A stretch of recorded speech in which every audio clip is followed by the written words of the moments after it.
Hello everyone, this is Nate from Christie's RV. Today we're going to be going through this 182 RV Autumn Ridge.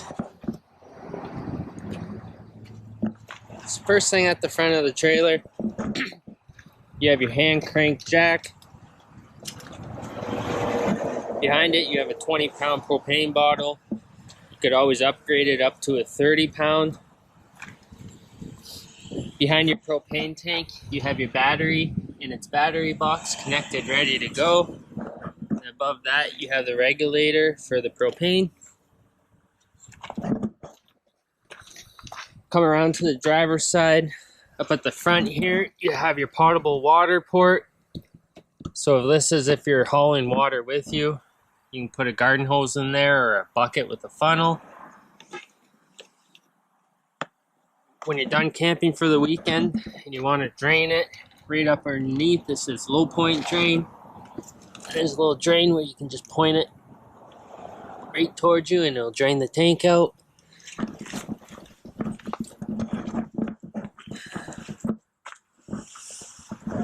Above the wheel well here, you have your vent for your range hood.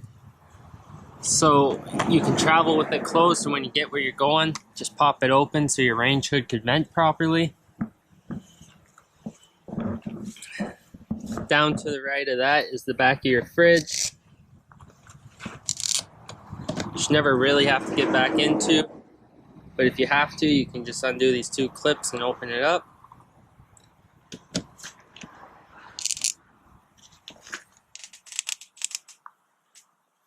Underneath that is your vent for your furnace. You just want to make sure you don't put anything in front of it because it does get really hot. To the bottom of the furnace vent, you have your outlet for your sewage. The handle on the left is your gray water tank handle. The handle will be gray itself. That's for your shower and your sinks. And the black on the right is for your toilet. When you're emptying your tanks, it's always good to empty your black tank first and then use your gray water to kind of flush the system out after.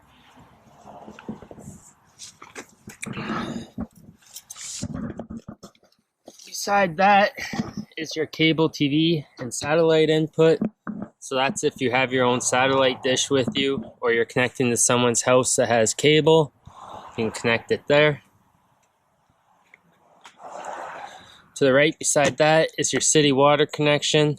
So that's where you would connect the pressurized hose from a house or at the campground. And it'll just pressurize your system and you can use it like normal.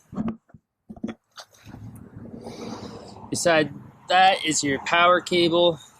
It just pulls out of here. And when you have it pulled out, you can shut it up a bit so no critters get in there. And your cord's about 30 feet long. Back of your bumper, if you pull the cap off, that's where we store the sewage hoses.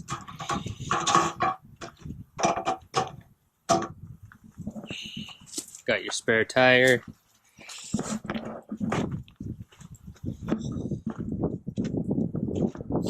On the passenger side, you have two outside outlets. They are GFI protected, so if moisture gets in there, they will pop and then you can reset them from inside. Let's head inside.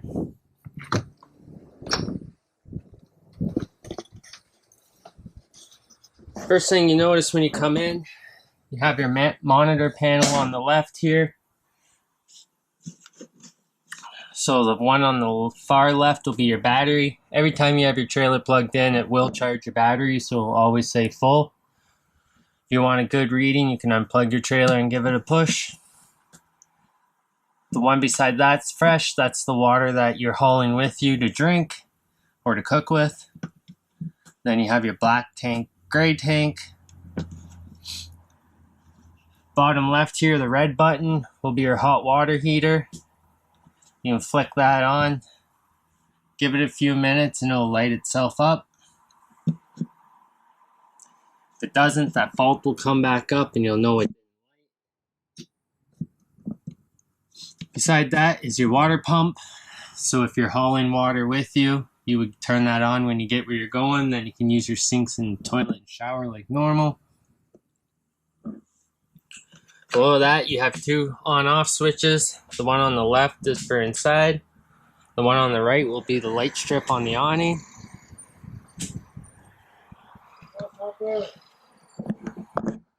Beside that, you have your awning switch. Put your awning out, just hit extend and hold it. You want to just hold it till the awning goes all the way out and you watch the flap come down. These awnings aren't made for heavy winds or rain, so I suggest if you're going to the beach or out for a four-wheeler ride, just to shut your awning up. You just want to hold it till the flap comes down. If you are around and you're using your awning and it's drizzling a bit, you can pitch it. You just grab in the middle of the bottom bar and pull down, and it'll pitch the awning for you.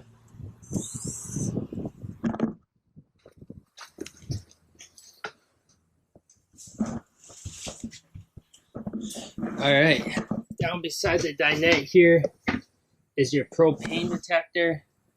So I just give it a push every time you go out. Make sure you're safe. It will go off if you're cleaning the floors with Pine Sol. Oh, I set it off now. It will go off if you're using Pine Sol or bug spray. Over here, beautiful bed cupboards. Beside the bed here, you have your emergency exit. You can use it like a normal window. Just pull it, push it out, and it'll hold on that ledge there. If you ever have to get out, you can just push it all the way out. Pull this red tab and the screen will pop off.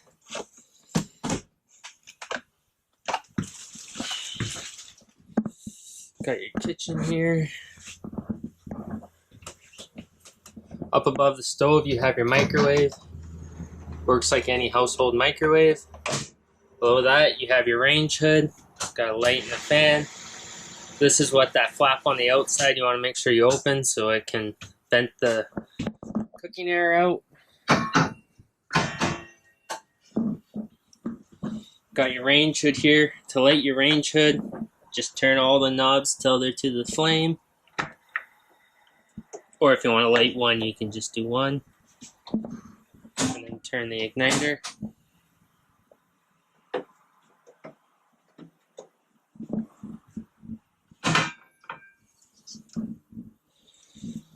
Below your stove top, you got your two drawers and then a panel with two screws. This panel comes out. Then you could pull the hose out for your water pump. Put it in the antifreeze when you're winterizing and pump antifreeze through the system that way.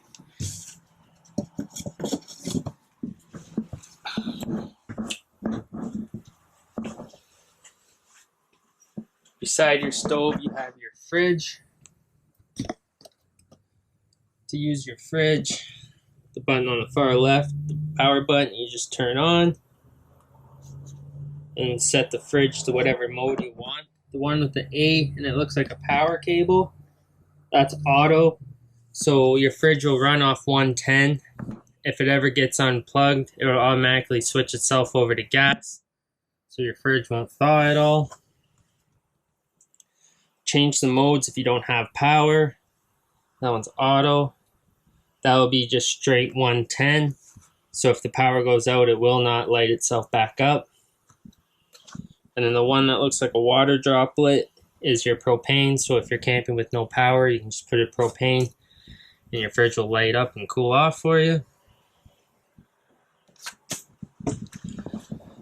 Below the fridge, you have the vent inside with the fan for your furnace. So that's where all your hot air is going to be coming out when you have your furnace on. Bathroom door. To the left of the bathroom door, you have your thermostat for your furnace. To turn your furnace on, there's a switch at the top. It's hard to push over. It feels like you're going to break it. But you got to push it over to the left. And then you can control the temperature at the bottom here. In your furnace, you'll hear it run for about 15 seconds. And then it'll light up. Above that, you have your TV. Beside your TV, you have your stereo. Works like any car stereo. Turn it on. The bottom here, you have your zones. So zone 1 will be inside, and zone 2 will be outside.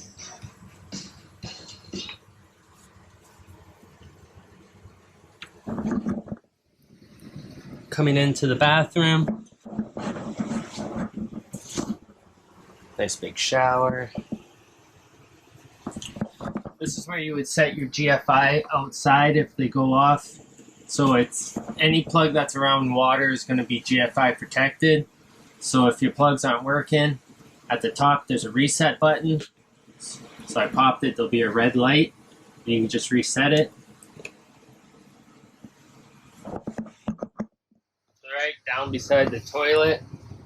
Inside this panel will be your hot water heater. Whatever way the knob is facing is the way the water is going to be going. So when you're winterizing and want to bypass, just turn the 2 knobs in line with the hoses. And then you can pump antifreeze through without getting it in your tank. You always want to make sure they're pointed towards your tank, of course, so you can fill your tank up with water in the spring. You never want to run your hot water heater without water in it.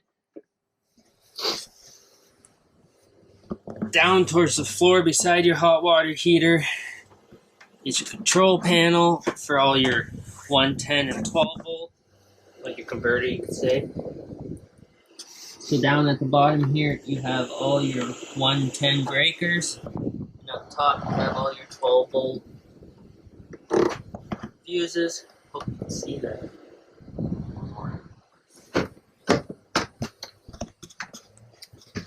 There you go. Last but not least, of your dinette here, you have your fire alarm. And it works just like any household fire alarm. And I'd suggest just to test it when you go camping to make sure you're safe. And I think that's about it. Thank you for buying your trailer at Christie's RV. If you have any questions, don't be afraid to give us a call.